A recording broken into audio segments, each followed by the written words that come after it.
Good afternoon. It's a pleasure being with you. Thank you, Danny. Thanks, Denver. I'd like to talk about three questions. Why U.S. policy cannot work? What's the future vision of the two major sides in the Syrian conflict? What could possibly work? Let me begin with U.S. policy. The U.S. policy is based on regime change without state collapse. Get rid of Assad, the guilty, the 150 around him, whatever it is, and keep the state structure. Impossible. Unfortunately, Arab rulers, by and large, have created the state as a reflection of themselves. The institutions are not autonomous. Assad has packed every one of the state institutions, the important ones, with his people, with loyalists. It's not merit that is a deciding factor on who gets hired, it's loyalty. Americans think of their own system where they have a professional civil service and political appointees on the top. You scrape off the political appointees, you put on yours, and you've still got a civil service that's independent and professional. There is no such thing in Syria. Assad coup-proofed his regime by stacking the institutions with his loyalists, from top to bottom. One of the defectors, ambassador, went to Turkey early on. He said 80% in the foreign service, which is not that important. 80% were Alawites, 10% were other minorities, and only 10% were Sunnis, because Assad didn't trust them. Now, maybe he was exaggerating. I assume he was. But it would be something close to that. And that's true in every institution. If you put a Sunni on top of this pyramid, he would have to fire all those people in order to put his own loyalists and to coup-proof the regime. And this is the trouble with Assad's Iraq, with Saddam's Iraq, with Gaddafi's Libya. It's not unique to Syria. Think of Saudi Arabia without the Saudi family. What would you have? This is the dilemma. You cannot get regime change and keep the state. You have to be able to deal with the chaos that's going to ensue, the Iraq. And it wasn't Bremer's problem in Iraq that criminalized the Ba'ath Party and got rid of the army. The Shiites wanted that. Think of the Sahwa. When we tried to integrate the Sahwa in 2010 into the Iraqi state, Maliki wasn't going to have any of that. He saw them all as terrorists and criminals, and he treated them that way. There was no putting those Sunnis into the structure. At any rate, Assad is not going to leave, and the Russians cannot make him. When I say this to opposition members, they say, well, fine, let the state go. We can deal with that. The Russians can't deal with it. Anybody who thinks that the Russians can replace Assad is dreaming. He will not let the Russians choose the next leader of Syria. He will kill that person as soon as he sees Russia selecting them. It's happened in the past. So I think the Russians are stuck with him and his state. What's the future vision? The people around Assad say that they're going to conquer all of Syria.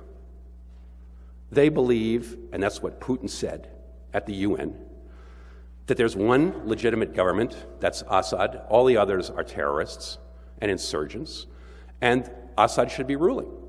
That's what Putin said in the UN. That's what Assad is telling everybody. He believes that he will be able to get the FSA, the moderate militias, back on his side. That if he can pressure them enough with the Russian bombing, Iranian troops, they will make a deal. They'll come on the inside. The jihadists, the harder line people, are going to have to run away or be killed. That's what he thinks. I think it's delusional. The Syrian army doesn't have a lot more oomph in it.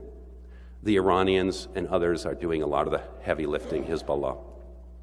But the rebels also want Damascus. We saw just recently that 4 SOC leaders writing an op-ed saying that they're going to have Damascus. Assad has to go. It's impossible to see how either side is going to compromise on any of these issues today. And that's why they're not at Geneva and they're not at Vienna, because they can't compromise, and they're not going to go and talk on the level of the great powers. Now, I want to say a few things about what could work. First of all, I'd like to preface it by saying this is completely impossible. I expect that the United States will stick to its talking points, that Assad has to go, 150, blah, blah, blah, blah, and that it will go nowhere, and that will be an excuse for America not really getting involved in Syria, and that Syria will continue to fragment. That's what I expect the future will be, is complete fragmentation. What could work? Let me just say a few things. I believe that the notion that most of the great powers are still working under, which is that you can reconstitute Iraq and reconstitute Syria under secular nationalism, where there will be power sharing amongst the different groups, is finished. That it's not a realistic vision. Sectarianism and religiously inflected nationalism has become so predominant. The major rebel groups fly the black flag of Islam, not the tricolor of Syria. We've seen Iraq, and American efforts to do power sharing have failed miserably. ISIS state, the state that was created by ISIS, that stretches from Mosul to Aleppo, is there for a reason. Now, what America should try to do is not to destroy that state and chop it in two and bomb, but to get a better leadership. Instead of trying to arm the Shiites to occupy the Sunnis in Iraq and arm the Sunnis to occupy the Shiites in Syria, it should allow for the separation that has emerged. It's not foreign imposed. It's not a Sykes-Picot II. The Syrians and Iraqis have created it for themselves.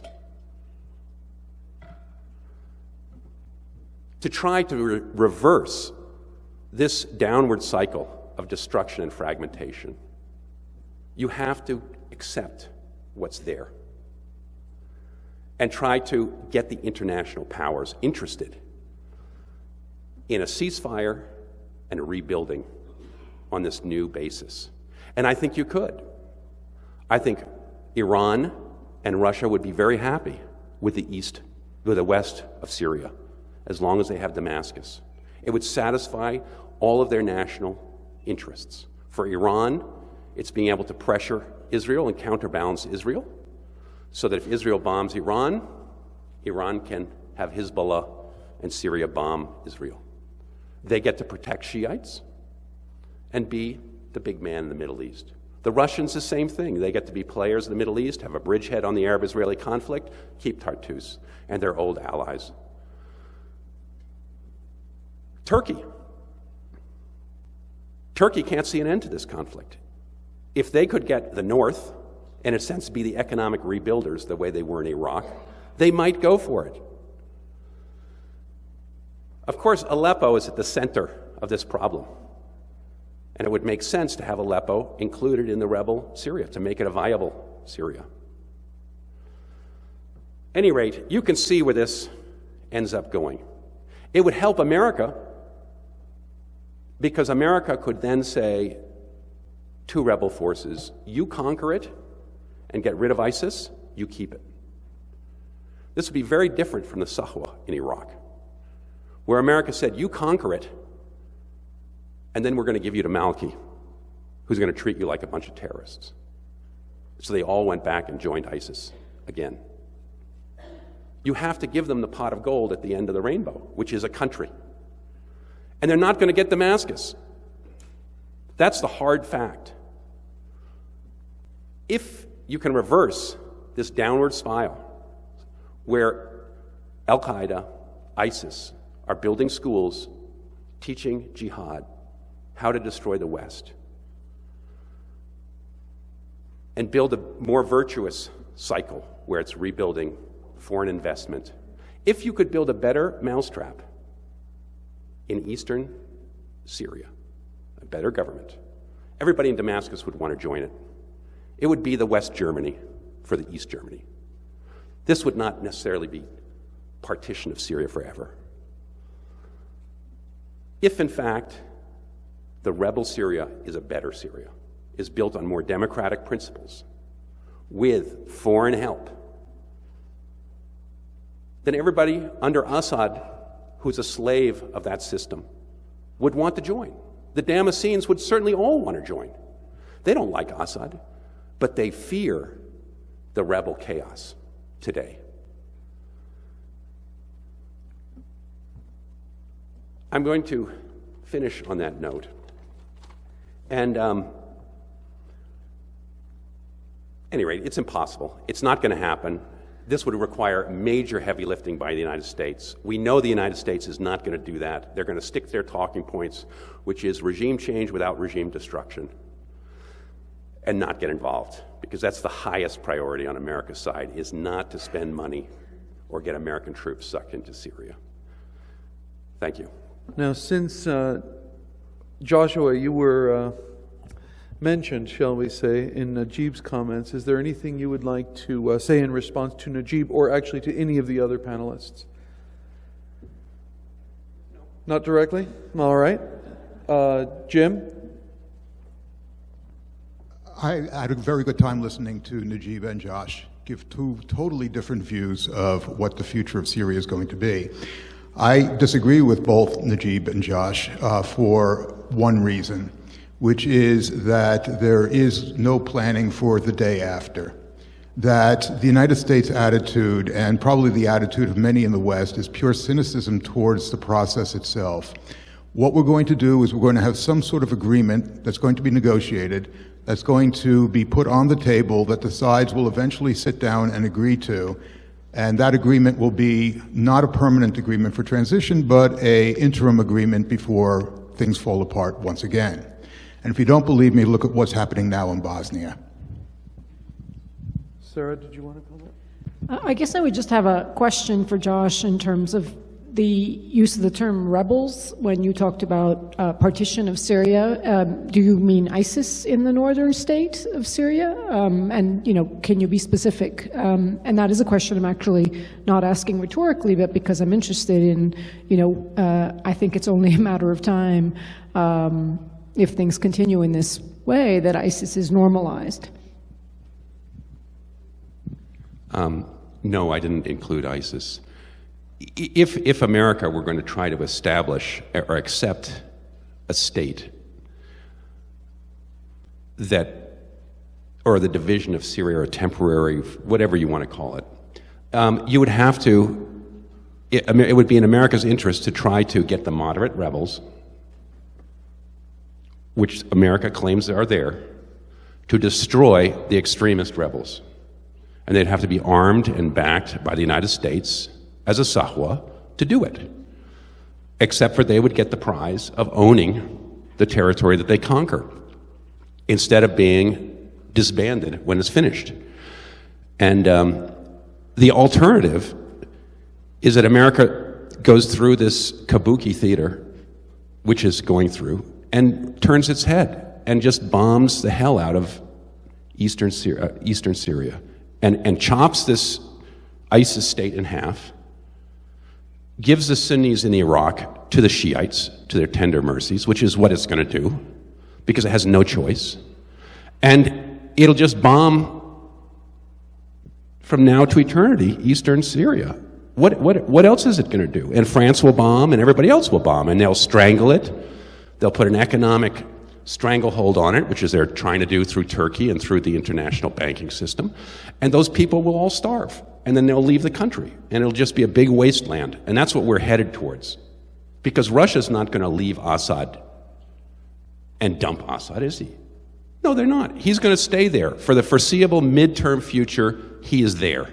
And America is not going to outbid. Obama said it very clearly, and I haven't heard one of the Republicans say that they're going to outbid Russia and conquer Syria for the Sunni rebels.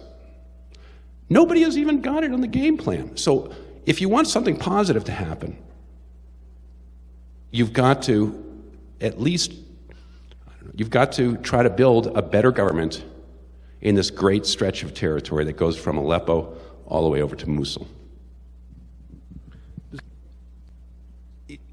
At the heart of this is the notion that Assad is the magnet for radical Islam,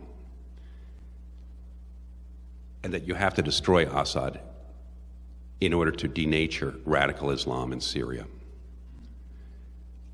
There's a little bit of truth to that in the sense that bad government, torture, creates radicalism. On the other hand, I just had this same fight with Petraeus at some think tank thing in Washington 2 weeks ago. And I put forward this notion of a ceasefire. He said, we have to take out Assad. Assad's the magnet. Now, he'd just come back from a big tour in the Gulf. And I felt like asking him, well, once you destroyed Saddam Hussein, who was the magnet in Iraq that drew all of al-Qaeda to Iraq? It would have been you and America.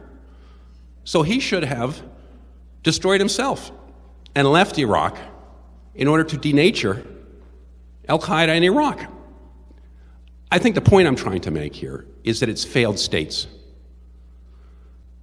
that create the room for the expansion of radical Islamists. We've seen that in Iraq when America destroyed Saddam Hussein. We saw that in Libya. We've seen it in Yemen. We're seeing it in Syria. Now, there has to be, hopefully, a better government in Syria that'll be democratic and not torture people and allow for everybody to realize himself. But in the short term, destroying the Assad government without an alternative, without a better mousetrap, without some kind of unity amongst the rebels, without them building any kind of government that shows any promise of being able to rule the 65 or 70% of Syrians who are under Assad's rule, seems to me to be the height of folly. Josh, are you talking about the creation of two Syrias or three? You talk about the part of Syria that Assad will rule. You talk about a rebel Syria or a free Syria, whatever one wants to call it. But then, of course, there's ISIS. And no, ISIS would have to be destroyed by the free Syria. The rebels, the free Syrian rebels, the moderates that America has been talking about, would be armed by Turkey, Saudi Arabia, the United States to go kill ISIS. They're all foreign fighters, so they'd be happy to do it. I mean, you look at me with skepticism, but we just heard that they're all foreign fighters, so it should be easy. But then they get to rule. I'm being facetious, but the point is that you have to, America is interested in destroying ISIS. France is interested in destroying ISIS. Russia is interested in destroying ISIS. What are you going to do? Who is going to destroy them? You can bomb them. It's a bad answer because it doesn't destroy them. It just makes everybody poorer. You need an alternative government. Counterinsurgency 101 says that the only way to destroy an insurgency is to provide a better government than the insurgency can provide. And if the Western powers can do that through arming up the rebels to take this entire stretch of territory, promising them that they will recognize it, and they will recognize the rebels if they are moderate. This would be a way to destroy ISIS and Al-Qaeda and denature the radicalism that's going out of control. And then you provide a better government in eastern Syria. If you can do that, Western Syria would want to join. They won't want to join as long as it's rebel hell over there and chaos. That's the problem. Most of the people in the cities today are in internal exile. They don't want to join the rebels, and they don't like Assad. And so they're just being quiet, or they're leaving the country because they see no good outcome. The way to stop that is to get a ceasefire, build a better government in the rebel region. If you could do that, it might take 20 years. Syria might reunite. If you can't do it, it won't reunite. But rather than spread bad government over all of Syria, I mean over Damascus and Homs and Hama and Latakia and Jeble and Tartus and Sueda, when you don't know whether you can get a better government, why can't you build a better government in the east and then export it instead of exporting chaos over the rest of what is already quasi-chaos under Assad's Syria? At any rate, Mohammed, when you said earlier today, you said the idea of a caliphate, they're just actualizing what a lot of people want. And you live in the Gulf, you feel this clearly in the Gulf.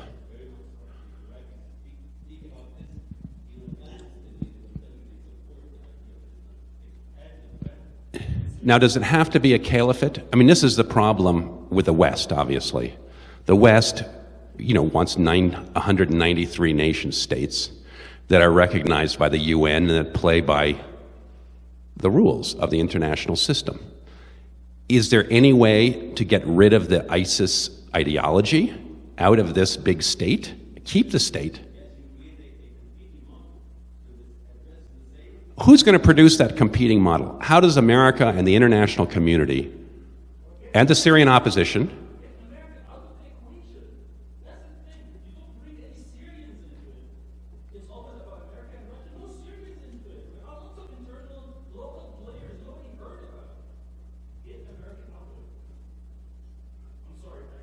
But they'll take care of ISIS by themselves. Who cares about ISIS? Okay. Well, because the international community does, obviously. Paris does. What happened in France was a French affair. It's not an external Syrian. Okay, But- I think okay. we should move from one question to the next. Okay, we have a microphone here. Yeah, I'm going to call on the next person, which is, okay, apparently you have the microphone. Yeah, Go Robert ahead. Friedman from Johns Hopkins. I think there might be a different interpretation about the Russians, which I would like to suggest and get the members of the panel to react. First of all, Putin plays a lot by ear. You saw that going into the Crimea. He didn't move immediately. He waited for the reaction. You saw that in East Ukraine. Same thing in Syria. He goes as far as he can. He listens to President Obama, who says it's not going to be a proxy war with the Russians, and he moves ahead. Now, the question is, what does Putin want? I think it's, at least to my mind, as somebody who works on Russia and the Middle East, it seems to be clear. One, he wants to restore the image of Russia as a great power. Number two, if he can get out of this, the enlarged base, not in Tartus, but south of Latakia, where it is now, with tanks and planes and surface-to-air missiles, etc., this is a huge boon for him. Now, for that reason, I would suggest that perhaps Assad is expendable. Now, why do I say that? Before he came out with the new plan, he invited Assad to Moscow. In Moscow, the Russians said it must be settled politically, and they forced Assad to say this thing must be settled politically. So I wouldn't rule out that if the Russians get what they want, which is a large base, which is protected, continued influence, they might be willing to say goodbye to Assad. After all, at this point, at least in my view, he depends a heck of a lot more on Russia than Russia depends on him. Jim, did you want to respond, or Josh? I agree. I agree that's what Russia wants, but I think Assad has a lot to say, and he won't let Russia play that game. We all know the story of Abdulaziz al-Khair. He was the third big family in Qurdaha, opposition, been in jail. Russia brought him, this in 2012, brought him to Moscow, where they clearly looked at his teeth and figured out.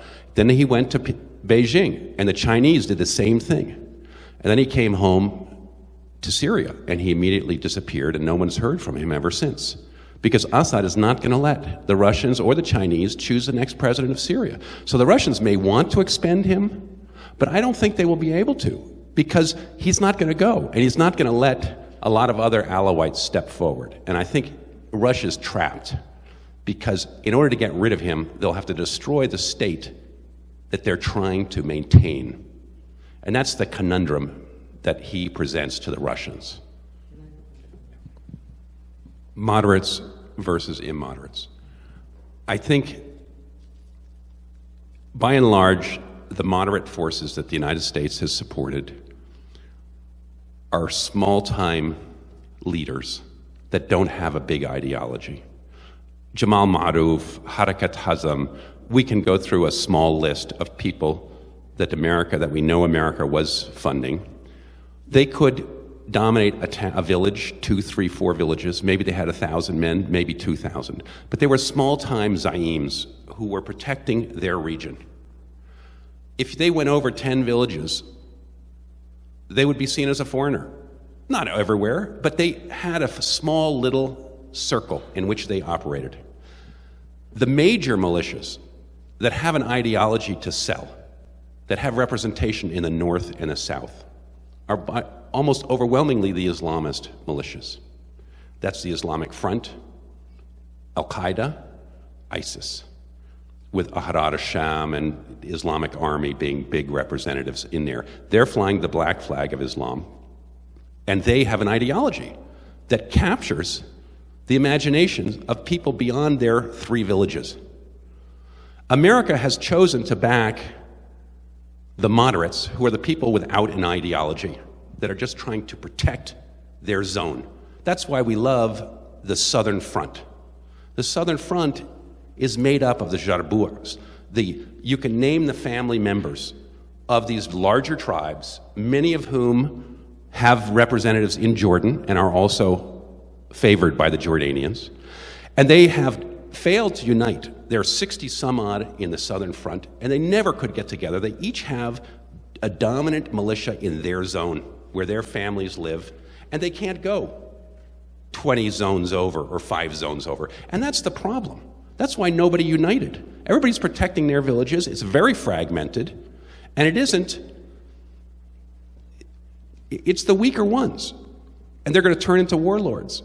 And that's what they have done, is turned into warlords. And that's what that's the problem. Every time America tries to shape them into something, it's like sand in their fingers. And that's why America's turned away from them. And they were defeated by Al-Qaeda time and time again. And every time America tried to put them together, they were defeated because Al-Qaeda said, oh, America's going to come and get us. So they kicked them out. Kurds. I'm sorry I didn't mention the Kurds. I just didn't want to be too complicated and go on forever. I think the Kurds are home free in Syria. I don't see any power that's going to defeat them, not even the Turks. The Turks are trying to contain them and not allow them to bridge between Kobani and Afrin. And I think the Turks will get their way on that and not allow them to make the entire border. And maybe they'll shrink a little bit. But I think that they have played out their strategy. America has used the Kurds to roll back ISIS as much as they possibly can. Maybe they get a little bit more out of it. But the Kurds don't want to expand over to purely Arab territories. And if they do expand, I think they'll be doing themselves a great disservice, because they will produce a great deal of anti-Kurdish animosity that more than is already there, and it'll create a backlash at some further. But I think they're home free as long as the Arabs are divided, which they're going to be for a long time, just like in Iraq. Kurdistan emerged, quasi-emerged, because the Arabs remained divided. And as long as they remain divided, nobody is going to defeat Barzani and Talabani. And the same thing will happen in Kobani. In Syria. I can't see any rebel force defeating them today. How about on the historical parallel? The historical parallels. I see some historical parallels, and I've used them myself. I think that the question of religious war is an important one. I've made a lot of parallels with Central Europe during the interwar period, when this great sorting out argument that I've been making for some time, and what happens with the borders, the 1919 borders that are laid down throughout Central Europe and the Ottoman Empire, and how the borders remain the same in Central Europe, but the people are rearranged to fit the borders. So you get tremendous ethnic cleansing throughout Central Europe. And I think that something similar is going on today in the Levant. So, but mandate, the Druze are too weak. They're lost. The question, the big question is, can the Shiites of the coast hang on to Damascus and what they've got? I don't think, in counter-distinction to some of my colleagues here, that Assad wants to ethnically cleanse the Sunnis of Damascus, Latakia, and all the coast. His vision is one of a secular Syria where people live together. Now, obviously, if rebels refuse or rise up against him, he has shown that he's happy to ethnically cleanse them. In the suburbs of Damascus, Aleppo, opposition Aleppo is almost empty. There were 2 million people living in the rebel side of Aleppo. Now there's about 200,000. So he's perfectly willing to ethnically cleanse where people revolt against him, but where they do not, he has left them. And tries to make a virtue of the fact that he is the multicultural Syria and they are the ethnically cleansed one, and there's no Christians in ISIS territory or any of the other minorities. Yazidis, we know what happened to them. So, but I don't think that you're going to get more than those three. You're going to get a rebel, you're going to get an Assad-dominated coast, and you're going to get a Kurdish north. That certainly has been the model. And in the period of the coups, people could switch their loyalties. And I think there's a lot of tolerance for that. The trouble is any rebel army today that captures Damascus is going to have hundreds of thousands of people behind him who need jobs, not to mention his cousins and in-laws. But all the people who've sacrificed from their households, who've suffered, who've died fighting this regime. And when you face a bureaucracy where people have gone home with salaries to their safe apartments for 5 years while everybody else has been out there suffering,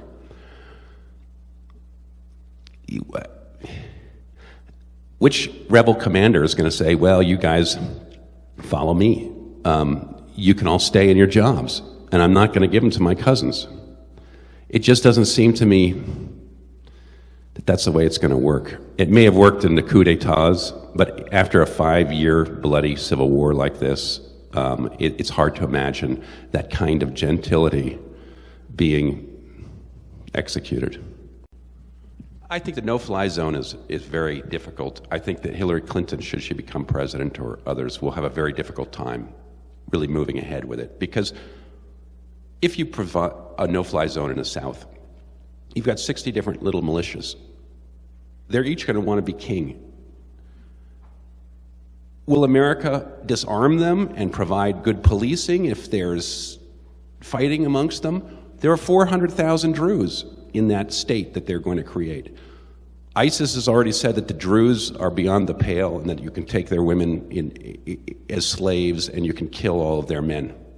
That's Dabak number 10, their 10th issue.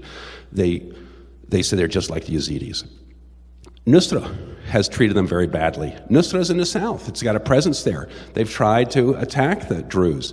The Druze are protected by Assad today, his tanks and his cannons. If you deny his air force, the Druze will become easy pickings to whoever's around. America will have to protect the Druze. So you have to put boots on the ground or some kind of police force on the ground to provide the aid equitably to all the people and stop the militias from fighting each other and preying on the weaker minorities or whoever is going to be the weaker person. And it's a way for sucking America in. If you're going to do a no-fly zone, why don't you just put an international peacekeeping force over the entire Syria, take the arms away from everybody, and treat it like the mandate. And that's the problem. Once you go down that road of protecting people, you might as well protect the whole country because they're all suffering. And then nobody's going to do it, which is why Obama said as soon as Hillary becomes president, she will change her mind. And she's saying that now to differentiate herself from me, but she's not going to do it. That's what he said. Now, maybe he's wrong and she will do it. But this is in the closing, I guess my last remark is that this is all of us are dealing with what I think, we've just heard, the terrible dilemma between the ideal justice and choosing between the least of the evils that are on the ground. And it's very clear that none of the international powers, save Russia and Iran, want to really get involved in Syria. They've got lots of talking points. They're going to stick to their talking points, but they're going to do nothing. And that's a recipe, unfortunately, for fragmentation in the future and more radicalization. And it's hard to see a way around that today.